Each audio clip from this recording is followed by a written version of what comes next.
The alarm bells rang through the medical ship like angry metal birds. Commander Crystal moved his 6 arms quickly across the control panel, his blue crystal skin catching the red emergency lights. He had been a medic for over 200 years, but distress signals still made his heart race. "Commander, we have a human vessel on our screens," called out Medic Zara from her station. Her voice carried the calm tone all Zephyrians learned during their long training. "It's drifting near." "The Andromeda Gate? No power? No movement?" Crystal's large black eyes focused on the screen. The human ship looked old and damaged. Scorch marks covered its hull, and several sections had been torn open by what looked like weapon fire. "Any life signs?" "Scanning now," Zara replied, her fingers dancing over the blue light panels. "I'm getting something strange. There are cryogenic pods inside, but the readings are unusual." The medical frigate Healing Wind changed course toward the derelict vessel. Crystal gathered his rescue team and prepared the medical bay. In all his years of service, he had saved thousands of beings from dozens of different species. Humans were among his favorites to treat. They were fragile compared to most races, but they had a fighting spirit that amazed him. The rescue team suited up and crossed into the damaged human ship. The air was cold and stale. Emergency lighting cast long shadows down the corridors.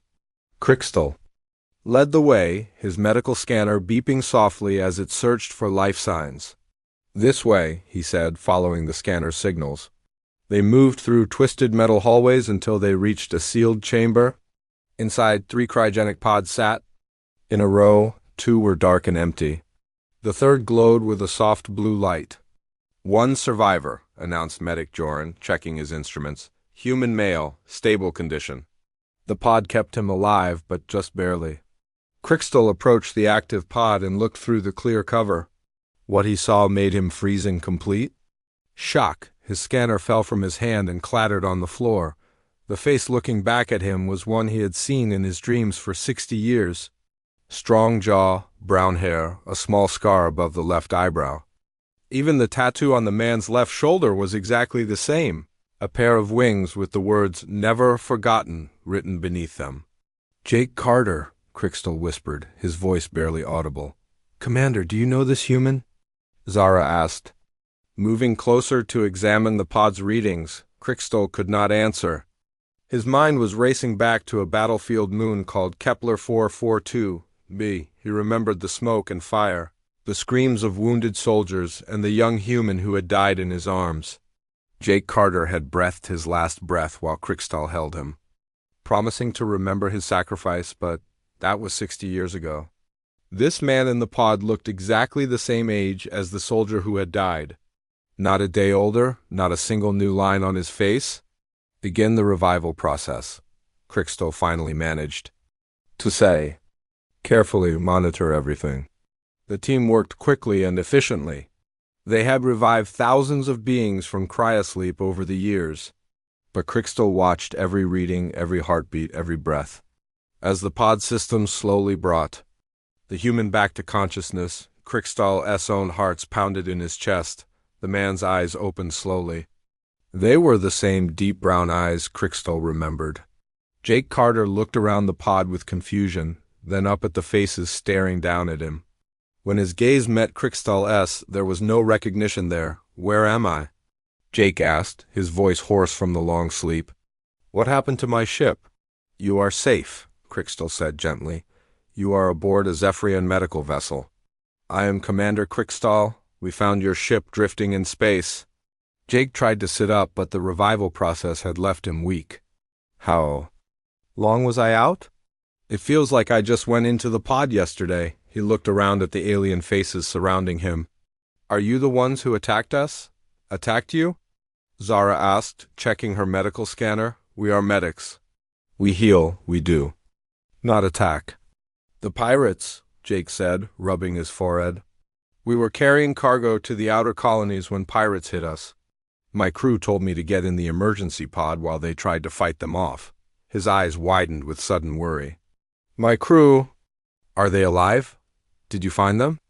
Crystal and his team exchanged glances. The other 2 pods had been empty for decades. Whatever had happened to Jake's crew, it was long over. We found only you, Crystal said carefully. Tell me, what is the last date you remember? Jake thought for a moment. March 15th, 2387. We were 3 days out from New Portland Colony. He looked at Crystal with growing concern. Why? How long have I been asleep? Crystal's medical scanner showed impossible readings.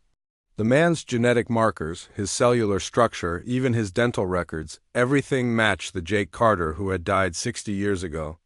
But the man who died had been a decorated war hero, not a cargo pilot running from pirates. Jake, Crystal said slowly, what do you know about the Sector 7 war? The what? Jake looked genuinely confused. I've never heard of any Sector 7 war. Are you talking about some local conflict?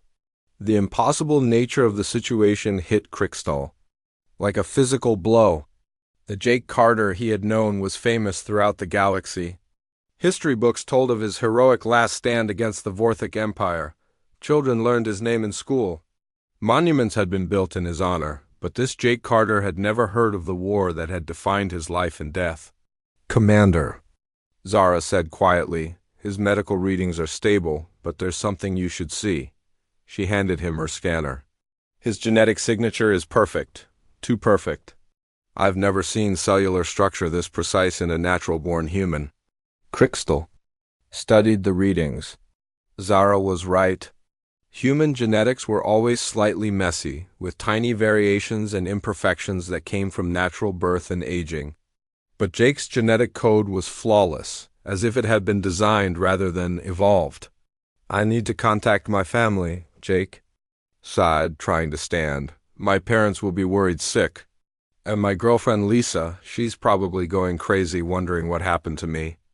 Jake, Crystal said gently, I need you to understand something. You have been in cryosleep for much longer than you think.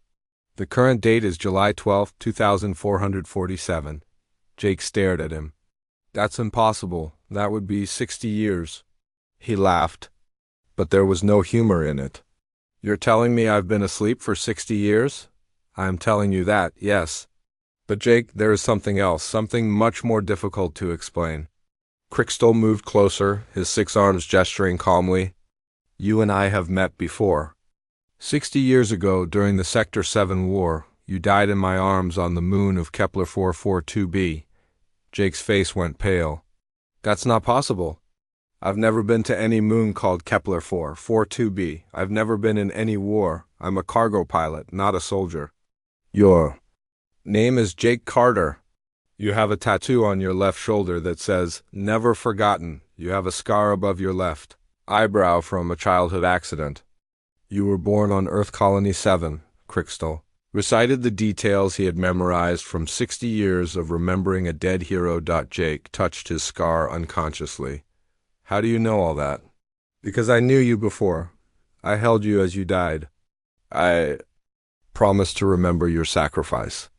Crystal's voice carried the weight of decades of grief and guilt. But that is impossible because you are standing here alive and exactly as you were then. The medical bay fell silent except for the gentle hum of the ship's systems. Jake looked around at the alien faces, all watching him with expressions of wonder and confusion. He looked down at his hands, then at the reflection in the pod's polished surface. I don't understand any of this, he said finally. I don't remember any war. I don't remember dying. I just remember going to sleep in that pod and waking up here. He looked directly at Crystal. But you seem to know me better than I know myself, Crystal nodded slowly. That is exactly the problem, Jake Carter. You died in my arms 60 years ago, human. So how are you back without growing a single day older? The medical bay felt too quiet after Jake's question. Crystal stared at the human who should not exist, his 6 arms trembling slightly. Memories flooded back like a broken dam, 60 years of carefully buried pain rushing to the surface. Commander? Zara approached cautiously. Perhaps we should let the human rest while we run more tests. No, Crystal said firmly. Jake needs to know the truth. All of it. He looked at Jake, who was now sitting on the edge of the medical table, his legs dangling like a child's. But first I need to tell you about the war, about who you were. Jake frowned. I told you, I'm not a soldier. I've never fought in any war. The Sector 7 war began in 2385, Crickstal started, his voice taking on the tone of someone reciting a painful history. The Vorthic Empire came from the Outer Rim, consuming everything in their path. They were insectoid creatures, twice the size of humans, with razor-sharp claws and an endless hunger for conquest. As Crickstal spoke, he moved to the wall screen and called up historical records. Images appeared showing the massive Vorthic warriors, their chitinous armor gleaming black in the starlight. Their ships looked like giant beetles, bristling with weapons. They destroyed 47 human colonies in the first year alone, Crickstal continued. Billions died. The human military was outnumbered 50-1. It looked like the end of your species. Jake watched the images with growing horror. This really happened? These creatures really attacked humanity? They did more than attack. They consumed entire worlds. The Vorthak ate everything, plants, animals, even the soil itself. They left nothing behind but dead rock. Crickstal's voice grew darker. The galaxy watched in fear. Every species wondered if they would be next. But what does this have to do with me? Jake asked. I'm just a cargo pilot. Crickstal changed the display to show military records. The 23rd Human Defense Corps was formed as a special unit. They took the bravest soldiers, the ones who volunteered for the most dangerous missions. Jake Carter was one of them. A military photo appeared on the screen. It showed Jake in a human uniform standing with other soldiers. He looked exactly the same as the man sitting in the medical bay, down to the last detail. Jake stared at the image. That's impossible. That's me, but I've never worn that uniform. I've never even seen it before. You were famous throughout the human military, Crickstal said. You led rescue missions behind enemy lines. You saved thousands of civilians. Your unit had a saying, Carter's luck, because you always found a way to bring everyone home. The display changed again, showing medal ceremonies and news reports. In every image, Jake Carter looked like a hero. Confident, brave, surrounded by people who clearly admired him. I don't remember any of this, Jake said, his voice barely a whisper. How can I not remember my own life? Crickstal's expression grew. Sad, because the Jake Carter in those images died 60 years ago. And you are not him, even though you look exactly like him. You keep saying I died, tell me how. Jake's voice was stronger now, demanding answers. Crickstal closed his eyes, remembering the worst day of his long life. The Zephyrians had a code. We were healers, not warriors. We treated all injured beings, regardless of which side they fought for. We stayed neutral in all conflicts. But you helped in the war anyway, Jake guessed. Eventually, yes. But at first, we only provided medical aid. I was assigned to Station Mercy, a joint medical facility near the front lines. We treated human and Vorthak wounded alike according to our ancient laws. The screen showed images of the medical station, a gleaming white structure floating in space, marked with the universal symbol for medical aid. The Vorthak attacked the station, Crickstal continued. They had decided that healing their enemies was the same as fighting against them. They came with 3 battleships, determined to destroy everything. Jake leaned forward, caught up in the story despite himself. The evacuation began immediately. Medical ships launched as fast as they could be loaded. But there were too many patients, too many wounded to move quickly. Crickstal's voice grew quiet. Someone had to hold the docking bay while the ships escaped. Jake Carter volunteered, Jake said. It was not a question. He did more than volunteer. He ordered his entire unit to evacuate with the medical ships. He stayed behind alone. Crickstal's 6 arms moved to different controls, showing security. Footage from the station. He fought for 18 hours straight, alone? The footage was grainy and old, but it clearly showed a human soldier moving through the station's corridors. He carried multiple weapons and moved with the confidence of someone who had done this many times before. Vorthic warriors attacked in waves, their claws sparking against the metal walls. But the human kept fighting, kept moving. kept the attackers away from the evacuation zones. How did one human hold off an entire army? Jake asked. He was brilliant.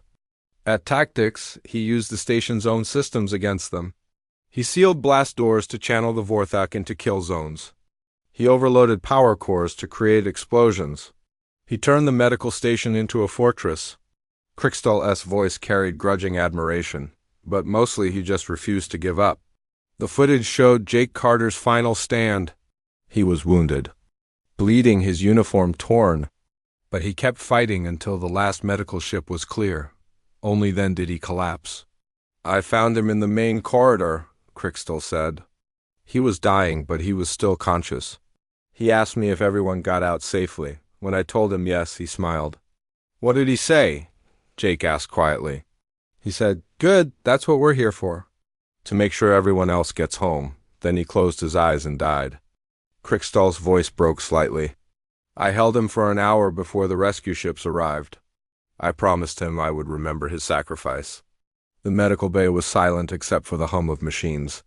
Jake stared at the screen, which now showed a memorial service with thousands of humans in attendance. After Jake Carter died, everything changed, Krikstal continued. His sacrifice became a symbol. Humans who had been ready to surrender found new courage. The Zephyrians broke their neutrality and joined the war. Other species followed. Jake Carter's death started the alliance that eventually defeated the Vorthak. So I'm supposed to be dead, Jake said, but I'm sitting here, alive. And exactly the same age as when you died, Krikstal added. No aging, no changes. You are physically identical to the Jake Carter who died in my arms. Jake stood up and walked to the screen, staring at the images of his supposed past. But I don't remember any of this. My memories are completely different. I remember growing up on a farm, learning to fly cargo ships, meeting my girlfriend Lisa. Tell me about Lisa, Krikstal said gently. She's a teacher on New Mars Colony, brown hair, green eyes, always laughing. We were planning to get married after I finished this cargo run. Jake's face lit up talking about her. She makes the best apple pie in the galaxy. Krikstal made a note on his medical tablet. And your parents? Mom and Dad run a small farm on Earth Colony 7. They grow vegetables for the local markets. Dad taught me to fly when I was 12. Jake's smile faded as he saw Krikstal's expression. They're not real, are they? I do not know, Krikstal admitted, but the Jake Carter who died had no family. His parents died when he was young. He had no girlfriend named Lisa. He lived for the military and nothing else. Jake sat down heavily. So, either my memories are fake or I'm not the same person you knew. That is the question we must answer, Krikstal said. Because if you are not Jake Carter, then who are you? And if you are Jake Carter, how are you alive? Through the medical bay's window, stars moved slowly past as the ship continued its journey. Jake stared out at them, his mind reeling with impossible possibilities. There's something else, Zara said quietly. The genetic scans are complete. This man's DNA is human, but it's too perfect. Real humans have small genetic variations, tiny. Flaws from natural evolution. His DNA shows none of those flaws. What does that mean? Jake asked. Krikstal's expression grew grave. It means you were not born naturally. Someone made you. The words hung in the air like a death sentence. Jake stared at Krikstal, his face pale and confused. Made me? What do you mean someone made me? Your DNA is too perfect, Zara explained, showing him the scanner readings. Natural humans have tiny mistakes in their genetic code. Small flaws that happen over thousands of years of evolution. But your genes are flawless. Like someone designed them in a laboratory. Jake looked at his hands as if seeing them for the first time. So I'm not human? You are human, Krikstal said carefully, but you may not have been born in the usual way. We need to investigate further. I want to take you to New Geneva, the human capital world. Their archives might have answers. The journey to New Geneva took 3 days. Jake spent most of the time staring out the windows at the stars, trying to make sense of his situation. Krikstal stayed close, worried about what they might discover. New Geneva was a beautiful world, covered in gleaming cities and green parks. The capital city stretched for hundreds of miles, its silver towers reaching into the blue sky. The planetary archives were housed in a massive building at the city's center, its walls covered with the flags of every human colony. I need to see. All records related to Jake Carter, Crystal told the archive keeper, an elderly human woman with white hair and kind eyes. Which Jake Carter? She asked. We have 17 people with that name in our database. The war hero. The one who died at Station Mercy 60 years ago. The woman's expression changed to one of deep respect. Of course, Jake Carter is one of our most honored heroes. Follow me. She led them through corridors lined with statues of famous humans. Jake stopped in front of one statue, his mouth falling open. It was a perfect likeness of himself, carved from white marble. The plaque read, Jake Carter, hero of Station Mercy. He died so others could live. That's really me, Jake whispered. But I've never seen this statue before. They entered a large room filled with displays about the Sector 7 war, Jake Carter's section was the largest, with videos, photos, and personal items from his military service. A holographic display showed his final battle at Station Mercy, complete with tactical analysis of his fighting strategy. He studied in military schools throughout the galaxy, the archive keeper explained. His tactics are considered some of the best in human history. Children write school reports about him. There are at least 12 movies about his life. Jake watched the holographic battle with fascination and horror. I can see what he's doing. The strategy makes sense to me, but I don't remember learning these tactics. Let me show you his personal records, the archive keeper said, leading them to a computer terminal. She typed in several commands and files appeared on the screen. Here's his complete military record. The record showed a young man who had joined the military at age 18 and quickly rose through the ranks. He had led dozens of successful missions, saved thousands of lives, and earned every medal the human military could give. But there was something strange about the personal information. His hometown is listed as Earth Colony 7, Jake read. That's where I remember growing up, but look at this address. The address led to a military research facility, not a farm. Jake's supposed parents, John and Mary Carter, had no records anywhere in the human database. The school he remembered attending had never existed. Even his girlfriend Lisa had no trace in any system. Your memories are false, Crystal said gently. Someone created fake memories and put them in your mind? But why would someone do that?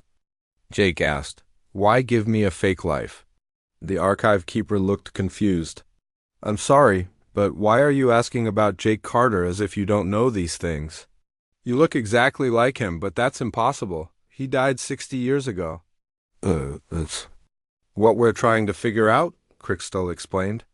This man says he's Jake Carter, but he has no memory of the war or his military service. The woman stared at Jake closely. The resemblance is perfect, but Jake Carter is dead.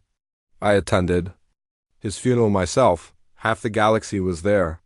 Can you show us the funeral records? Crystal asked. The woman hesitated. Those records are classified. The funeral was attended by heads of state from dozens of worlds. Security was extremely tight. Please, Jake said. I need to understand what happened to me. After checking with her supervisors, the archive keeper brought them the funeral records.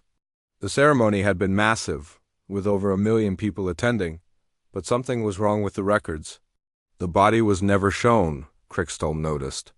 The coffin was sealed throughout the ceremony. That's normal for military funerals, the archive keeper explained. Especially when the soldier died in combat. The body was probably too damaged to display. But Jake was reading other parts of the record. It says here that Jake Carter's body was recovered by a special military unit, but the medical records from Station Mercy show that no human bodies were found after the battle. That is strange, Crystal agreed. If you died in my arms, your body should have been with the medical team, not with the military. They spent hours going through the records, but the more they learned, the more questions arose.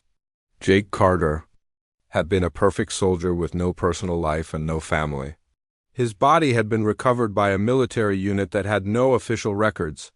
His funeral had been attended by people who had never actually met him. "I want to visit the address where I supposedly grew up," Jake said. "The one listed in the military records?" The address led them to a facility in the mountains outside the capital city. It was surrounded by high walls and armed guards. A sign read, "Restricted area, authorized personnel only." "This is definitely not a farm," Jake said, staring at the military vehicles parked outside. They were stopped at the gate by security guards. "This is a classified facility," one guard said. "You need special clearance to enter." "I'm Commander Crickstall of the Zephyrian Medical Corps," Crickstall said, showing his identification. "I need to speak with someone about Project Lazarus." The guard's expression changed immediately. "Wait here," he said, and disappeared into the guard booth. Several minutes later, he returned with a worried look. "You're to be escorted to Dr. Helen Stone immediately." They were driven through the facility in a military vehicle. Jake saw laboratories, testing areas, and what looked like medical facilities. Everything was clean, white, and sterile. Dr. Helen Stone was ancient, probably over 100 years old. She was confined to a medical bed, her body kept alive by machines, but her eyes were sharp and intelligent. "So you're the last one," she said, looking at Jake. "I wondered when you would show up." "The last what?" Jake asked. "The last Jake Carter." She replied, "We made 17 of you, you know. You're the only one left." The room fell silent. Crickstall's 6 arms trembled with shock. Jake felt like the floor was falling away beneath him. "Made me?" Jake whispered. "Project Lazarus," Dr. Stone explained, her voice weak but clear. "We recovered the original Jake Carter's body after he died. The military wanted to create more heroes like him. So we used his DNA combined with advanced biotechnology to create perfect copies." "Copies?" Jake's voice was barely audible. "Bio-androids," she continued. "Artificial humans with real human DNA. Each one was given false memories of a peaceful life. You were designed to be activated only when needed." Her eyes grew sad. "But the war ended before most of you were used. You were put in storage and forgotten." "What happened to the others?" Crickstall asked. "Some were activated during the final battles of the war. They fought bravely and died as heroes. Others were used for dangerous missions over the years. You're the 17th and final model. The most advanced one we ever created." Jake stared at the dying woman. "So I'm not real. I'm just a copy of a dead man." "You're as real as any human," Dr. Stone said firmly. "You have his DNA, his memories of tactics and courage. But you also have your own thoughts, your own feelings. You're not just a copy. You're a new person who happens to share his genetic code." But my memories of Lisa, of my parents, of growing up on a farm, all false," she admitted. "We gave you a peaceful background so you wouldn't be traumatized by the original's memories of war. We wanted you to be happy until you were needed." Dr. Stone's breathing became labored. "The original Jake Carter died a hero, but you have the chance to live as one. What you do with that chance is up to you." The old woman closed her eyes and died peacefully, taking the last secrets of Project Lazarus with her. Jake stood in the sterile room, staring at the body of the woman who had created him.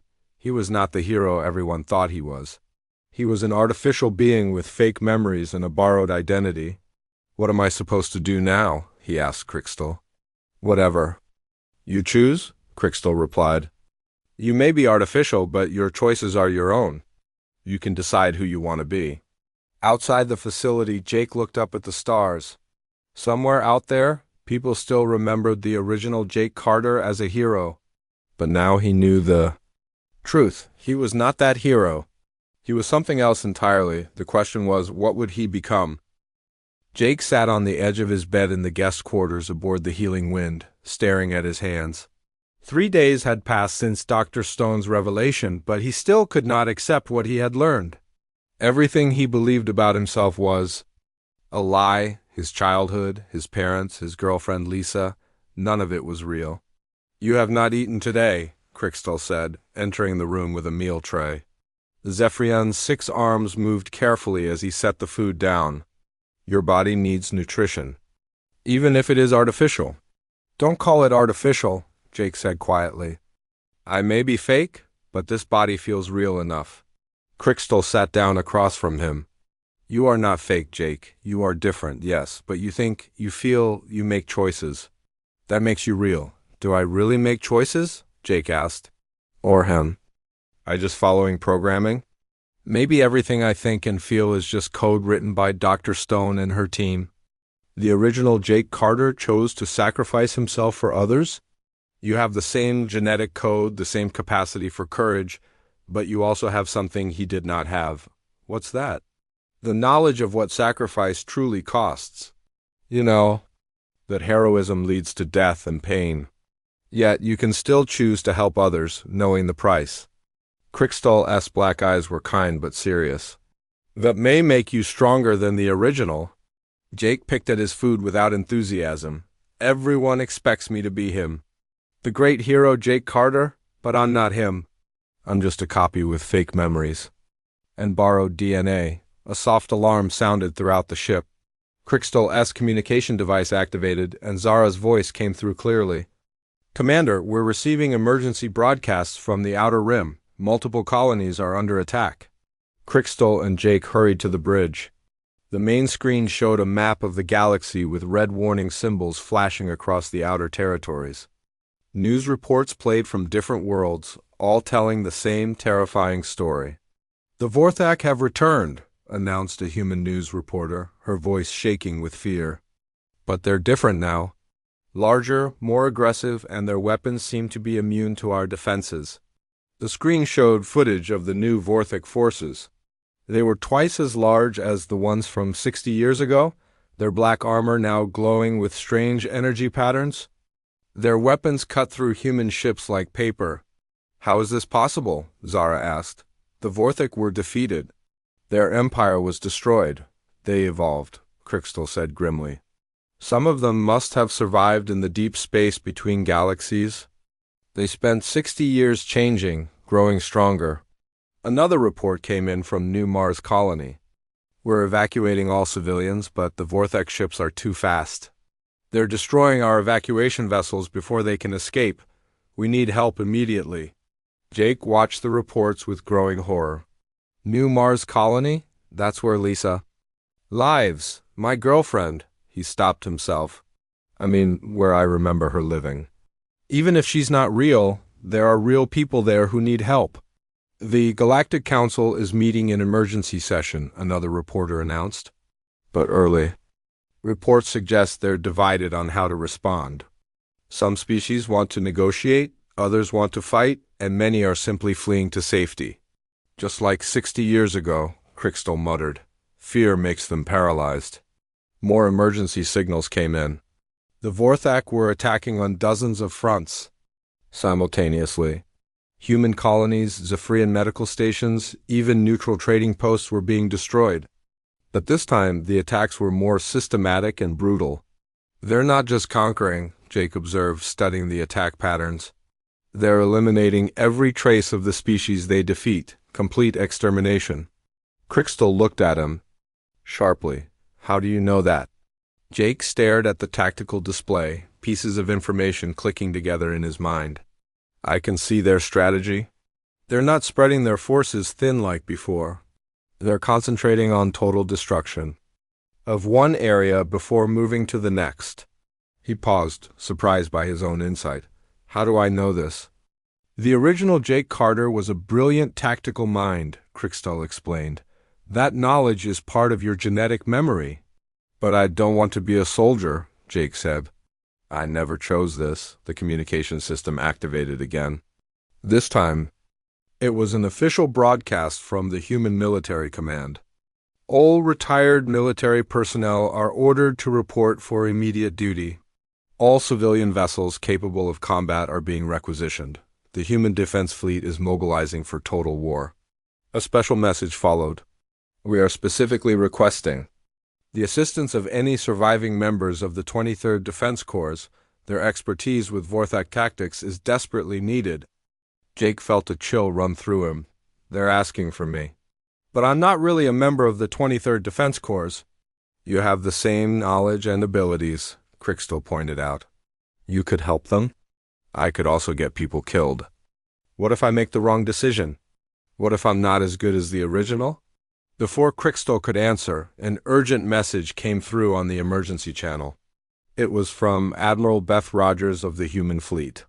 This is Admiral Rogers to any Zephyrian medical vessels in the area.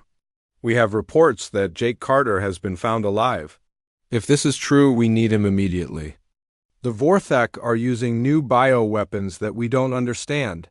We need someone who knows how they think. Jake and Crystal exchanged glances.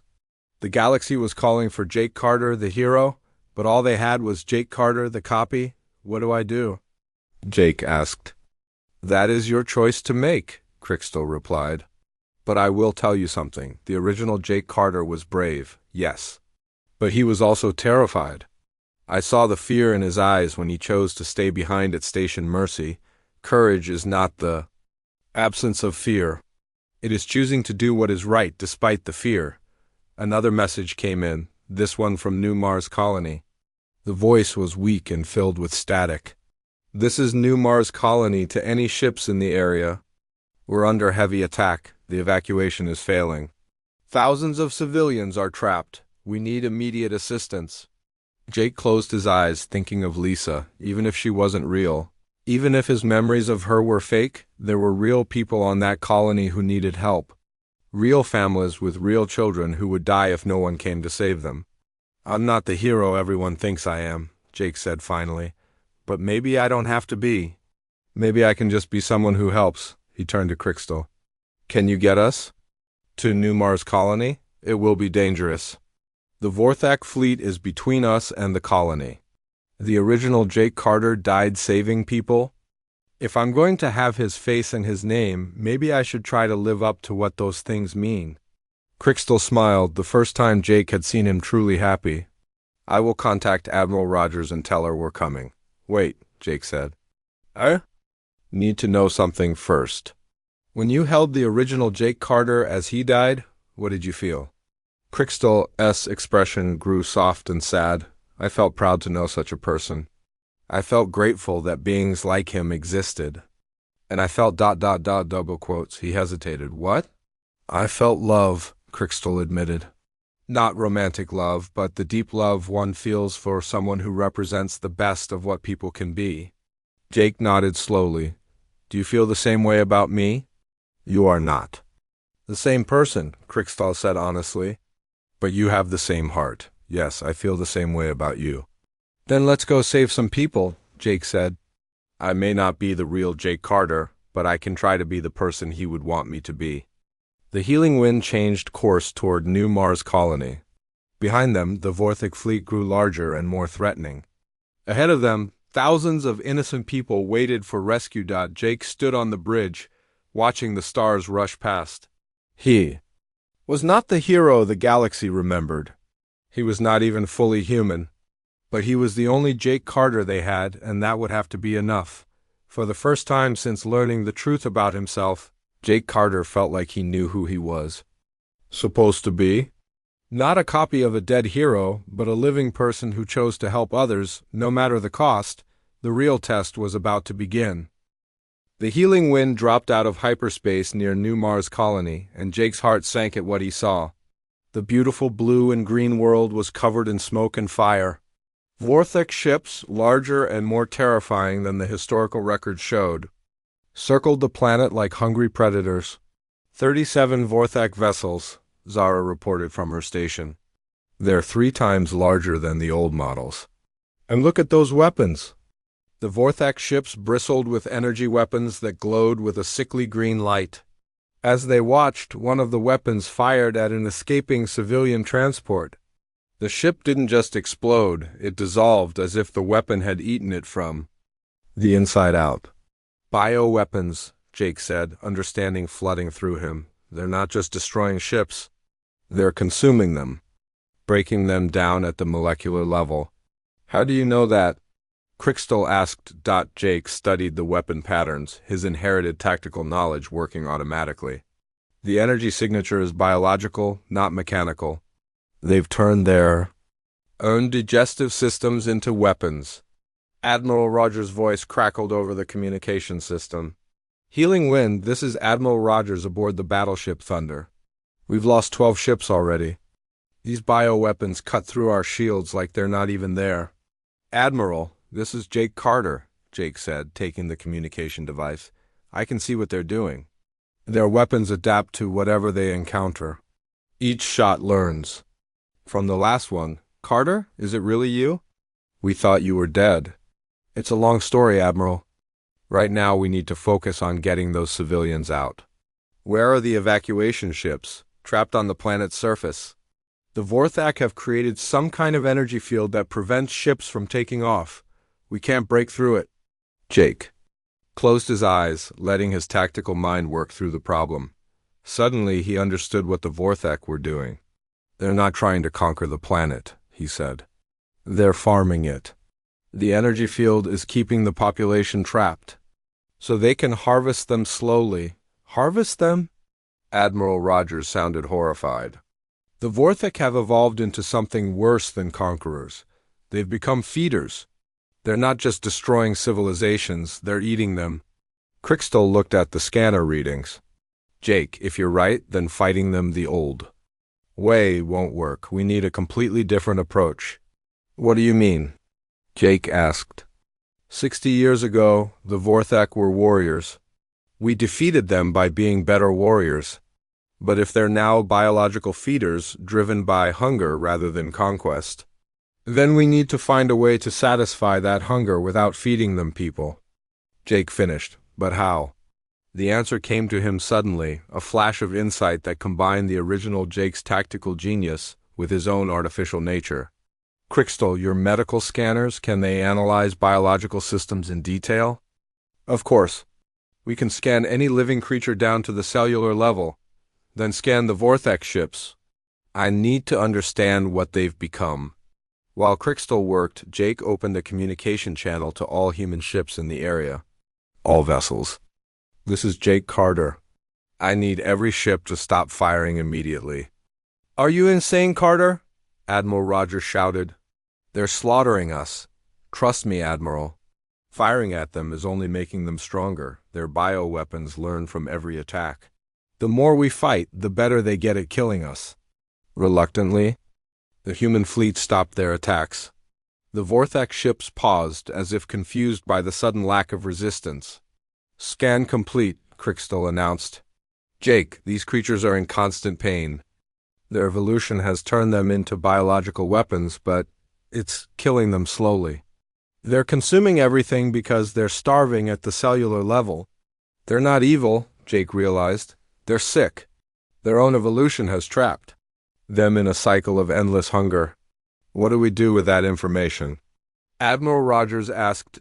Jake thought furiously. He was not just human, he was artificial, created by combining human DNA with advanced technology. Maybe that unique nature could help him understand both sides of this conflict. Crystal, can Zephyrian medical technology cure biological conditions? We can heal almost anything, given time and the right approach. But Jake, there are thousands of Vorthak ships across the galaxy. We couldn't treat them all even if they wanted to be treated. What if we didn't have to treat them one by one? What if we could create a cure that would spread naturally? A biological cure that spreads like a virus? Crystal's eyes widened. That's possible, but incredibly dangerous. If we made a mistake, we could accidentally create a plague. I have an idea, Jake said. But it's risky, and it requires me to do something that might not work. He explained his plan to Crystal and Admiral Rogers. When he finished, both of them stared at him in shock. That's the most insane plan I've ever heard, Admiral Rogers said. It's also brilliant, Crystal added. But Jake, if you're wrong, you'll die. And this time, there won't be any copies to replace you. The original Jake Carter died to save people, Jake said. If I'm going to carry his name, I should be willing to do the same. Jake's plan was simple, but terrifying. He would allow himself to be captured by the Vorthek, letting them try to consume him. But because he was artificial, part organic and part synthetic, their bioweapons might not work properly on him. Instead of being consumed, he might be able to introduce a cure into their system, a biological agent that would satisfy their hunger without requiring them to eat other species. The cure would have to be designed to spread from Vorthek to Vorthek, Krikstal explained as they prepared. Once one of them is cured, they would naturally infect others with the healing agent instead of the hunger. And if it doesn't work? Jake asked. Then you'll be dissolved from the inside out, and we'll have to find another way to save the galaxy. Jake nodded. Let's do it. They prepared a small shuttle with the bio-cure hidden in Jake's artificial bloodstream. As Jake flew toward the largest Vorthek ship, he thought about Lisa, about his fake memories of a peaceful life. Even if those memories weren't real, the feelings they represented were. He wanted people to be able to live peaceful lives, to fall in love, to grow old together. The Vorthek ship captured his shuttle easily. Jake was brought before the Vorthek commander, a massive creature twice the size of the old Vorthok, covered in bioweapons that pulsed with hungry energy. Human, the creature spoke in a voice like grinding metal. You will feed us. I'm here to help you, Jake said calmly. But not in the way you think. The commander laughed, a sound like breaking bones. All species say this before we consume them. You will be no different. The bioweapon touched Jake's skin, beginning the dissolution process, but instead of screaming in pain, Jake smiled. You're right, he said. I won't be any different. But you will be. The cure in Jake's bloodstream activated as the Vorthek weapon tried to consume him. Instead of dissolving, Jake's artificial nature allowed him to survive while introducing the healing agent into the Vorthek system. The commander staggered, his bioweapons flickering and changing. The constant pain that had driven him to endless hunger began to fade. For the first time in 60 years, he felt satisfied. What have you done? The commander asked, but his voice was no longer filled with rage. It was filled with wonder. I've given you what you really need, Jake said. Not food, but healing. The cure spread rapidly through the Vorthek ship. Each creature that was healed automatically began spreading the cure to others. Within hours, the entire fleet was transformed. Their bioweapons became biohealers. Their hunger became a desire to help rather than consume. The war ended not with victory or defeat, but with understanding. The Vorthek, freed from their biological curse, became allies in healing the damage they had caused. Their incredible adaptive abilities, once used for destruction, were now used to restore dead worlds and cure diseases. Jake survived the process, his artificial nature having protected him from the worst effects. But he was changed too. The experience had somehow connected him to both human and Vorthek biological systems, making him a bridge between species. In the months that followed, Jake and Krikstal established the Harmony Corps, an organization dedicated to preventing wars through healing and understanding rather than just treating the wounded afterward. Jake's unique nature, part human, part artificial, now somehow connected to Vorthek biology, made him the perfect mediator between different forms of life. Standing in the memorial garden dedicated to the original Jake Carter, Jake placed a single flower on the statue that bore his face. Krikstal stood beside him, their friendship having grown into something deeper and more meaningful than either had expected. Do you think he would approve of what we've done? Jake asked. The original? Jake Carter died to save people, Krikstal replied. You lived to heal them. I think he would be proud. Jake looked up at the stars, where former Vorthek ships now worked alongside human vessels to explore and heal rather than conquer and destroy. His artificial nature, once a source of shame, had become his greatest strength. He was no longer a copy of a dead hero. He was something new, something unique, something that the galaxy needed. What happens now? Jake asked. Now we build a better future, Krikstal said. One where beings like you can exist not as weapons or copies, but as bridges between different forms of life. Jake smiled, finally understanding who he was meant.